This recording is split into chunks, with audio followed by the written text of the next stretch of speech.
Nagaan Waaqayyo abbaa irraa isiniif haa ta'u. Qulqulloota saba Waaqayyoo kan taatan hundumti keessan akkam jirtu? Ani obboleessi keessan nagaa guutuun qaba. Waaqayyoodhaaf galanni guddaan haa ta'u. Barumsa gaa'ilaa karaa yuutuubii amma garuutiin yeroo baay'ee hordofaa akka turtan beekamaadha. Ammas barumsa gaa'ilaa kana dabalee laachuu waan an barbaaduu fi namoonni baay'eenis immoo gaa'ila irratti gaa'ila milkaa'aa ta'e gaa'ila sirrii ta'e jiraachuu akka isaan danda'aniif jalqaba gaa'ilaa miidhagsuun baay'ee barbaachisaadha. Jalqaba yoo badee booddeen isaa gaariin ta'u jechuudha. Wanti baay'een jalqaba badaa jechuudha.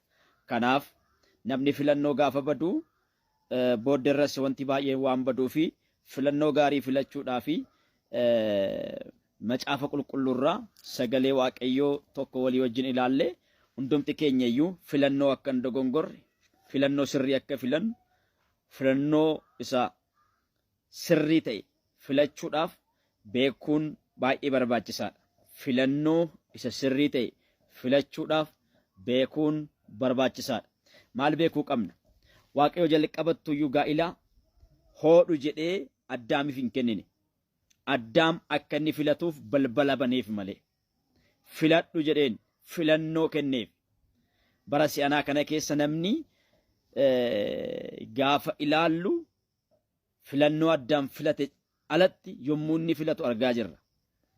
Kuni kan inni ta'e seerri uumamaa inni jalqabaa sun cabuusaa agarsiisa.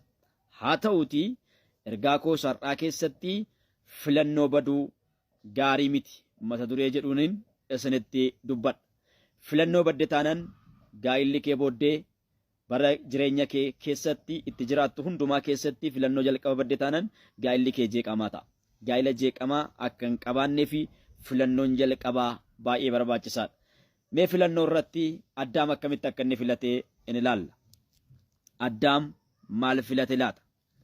Iyyasuus Kiristoosidhaaf galanni guddaan haa ta'u. Waan Addaam filate in ilaalla.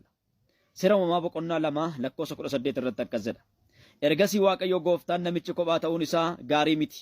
Kan akka isaatti isa gargaartuu isaaf nan tolchaa jedhe. Yesuusidhaaf galanni guddaan haa ta'u. Ameen ameen. Kanaaf namichi kophaa isaa jiraachuun gaarii miti jedhe Waaqayyo ofumaa isaatii dubbate. Waaqayyotu namichi kun gaarii miti kophaa isaa jiraachuun gaarii miti jedhee maal jedhee kan akka isaatti isa gargaartuu nan tolchaafi jedhe. Maal gargaartuu? Kan akka isaatti isa gargaartu, kan akka isaatti isaaf taatu, kan isaaf taatu, kan akka isaatti isaaf taatu. Kan isaaf taatu qofa osoo hin taane akka isaatti kan isaaf taatu. Akka isaatti kan isa gargaartu. Yesuusidhaaf galanni guddaan haa ta'u. Akka nama biraatti kan isa gargaartu osoo hin taane akkuma isaatti isa kan gargaartu. Akka inni of gargaarutti isheen kan isa gargaartu jechuudha. Nan kennaafi jedhee Waaqayyo.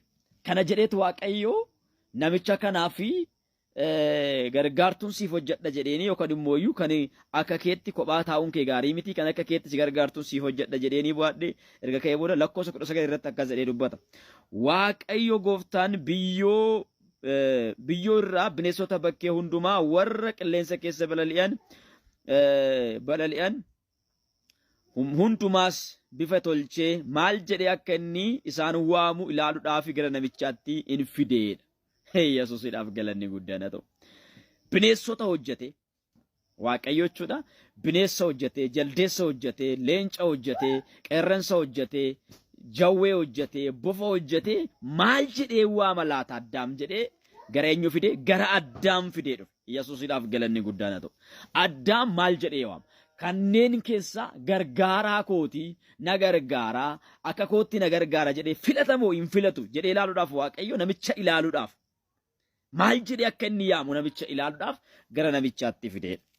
Yesuusidhaaf galanni guddaan haa ta'u. Ilaaluudhaaf maal jedhee akka inni yaamu ilaaluudhaaf gara namichaatti fideedha. Yesuusidhaaf galanni guddaan haa ta'u. Ameen ameen. Wanti namichi uumama lubbuu qabatee jiraatu ittiin waame hundinuu immoo maqaa isaanii ta'eefi maqaa itti moggaase bofaan bofa, jaldeessaan jaldeessa, qeerransaan qeerransa, leencaan leencaa, jawweedhaan jawwee. Raachaan raachaa, gaararraadhaan gaararraa jedhee geggeesse. Yesuusidhaaf galanni guddaan haa ta'u. Kan sin ajaa'ibu keessa lakkoofsi 20 immoo waan addaa dubbata.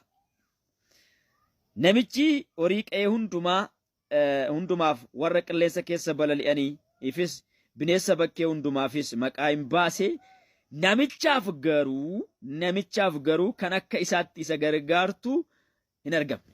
Kanneen keessaa gaafa laalu kan akka isaatti isa gargaartu addaa hin arganne. Leenci dhufee jennaan leenca kun jedhee ofirraa ari'e. Bineensi dhufee jennaan bineensa jedhee maqaa itti moggaase.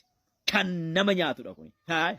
Kanaaf wajjiniin ani tokkummaa hin qabu jedhee maal godhe ofirraa geggeesse. Kan caakkatti, kan horii manaa, kan horii alaa yookaan immoo kan bineensota, kan beelladoota jedhee geggeesse. Ofirraa geggeesse. Kana keessatti na gargaara. Osoo waliin jiraanne baay'ee gaariidha. Ko'ummaa koo keessaa na baasa jedhee hin filanne. Jaldeessa laalee jaayi kun jaldeessa. Nama fakkaata hin jenne. Nama fakkaata nama haa ta'u hin jenne. Maal jedhee jaldeessa jedhee geggeesse. Bofaanoo bofa jedhee geggeesse. Gaararraadhanoo gaararraa jedhee geggeesse. Ishee waa hunduma fakkaattu sana. Nama akkasiitu jira. Amma nama tokko gaa'ilaaf hin ta'ani. Amala gaararraa qabu. Hunduma fakkaatu. Adii agarraan adii, gurraacha agarraan gurraacha, diimaa agarraan diimaa, daalacha agarraan daalacha. Hunda fakkaatan gaa'ilaaf hin ta'u. Hunda fakkaatan gaa'ilaaf hin ta'u. Isheen hunda fakkaattu gaa'ilaaf hin taatu. Inni hunduma fakkaatu gaa'ilaaf hin ta'u. Hundumaa yoo arge kan garaan isaa na'u. Hundumaa yoo argite kan garaan ishee na'u gaa'ilaaf hin taatu. Hin taatu. Filannoo gaa'ilaa keessatti gaafa gaa'ila filannu filannoo cimaa ta'e tokko geggeessuu qabna jechuudha.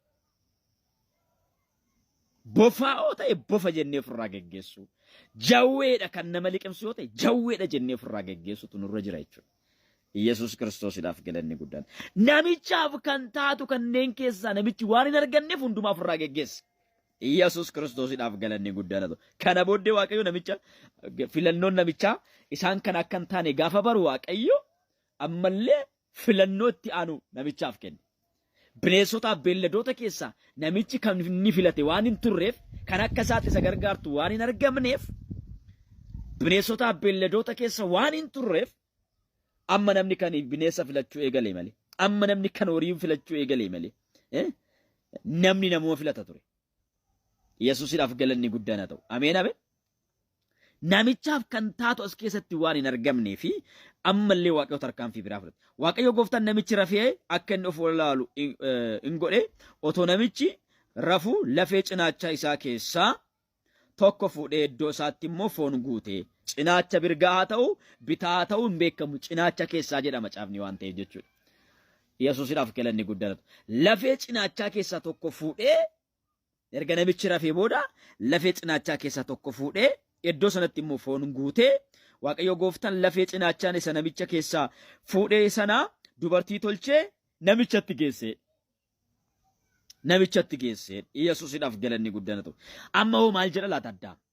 Ishee kanaan hoo maal jedha laata? Kan cinaacha isaa keessaa baate kana. Maal jedhee moggaasa yoo jennee gaafa laalu namichis amma reefu ta'e. Haaleluyyaa. Agartanii? Filatee filannoo isaa gaafa argatu sirrii gaafa ta'u.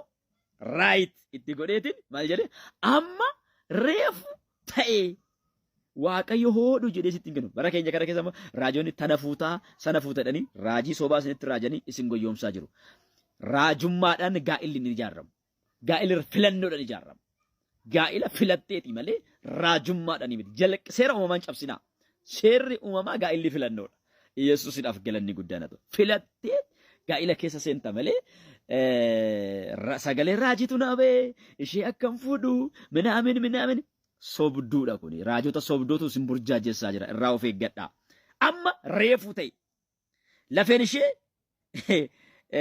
amma reefu ta'e isheen kun lafeen ishee lafee koo keessaa foon ishee foon koo irraa fuudhame isheen kun namatti waan argamtee fi namee jedhamtee awwaamamtu jedhee fudhate.